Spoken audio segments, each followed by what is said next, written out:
We moved from the city to the county when I was very young. We were one of two black families that lived on this particular street. We would get together to walk up the street to go to the store or whatnot, and it was guaranteed that somebody was going to either be sitting on the porch or screaming out the window, calling us N-words and telling us to move.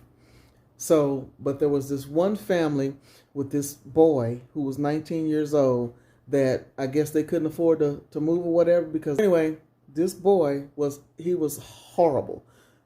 We could be walking down the street and he drove, so he had this big ass hillbilly ass truck, and he would see us walking down the street and would get in his car and like drive real fast in our direction, and we had to get out of the way, like almost hit us with the car.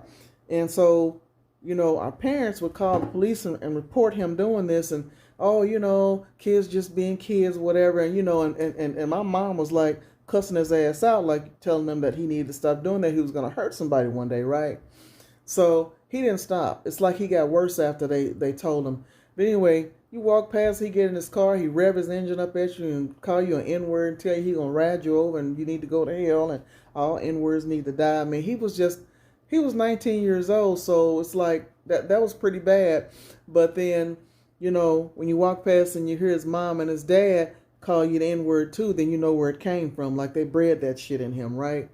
So he was driving crazy down this main street.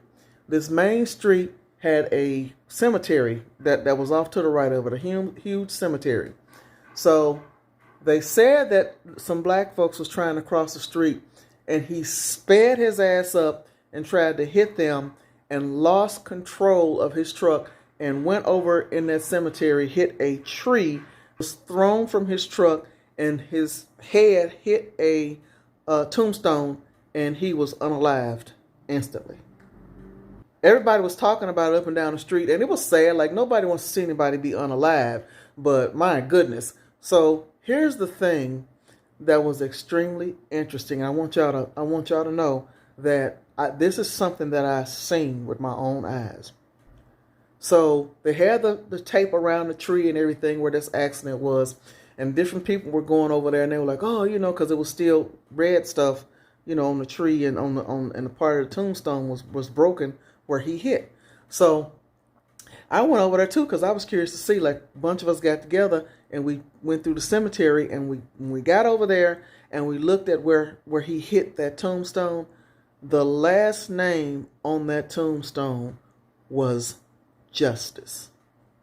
Whoever was in that grave, their last name was Justice, and that's where he hit his head and lost his life.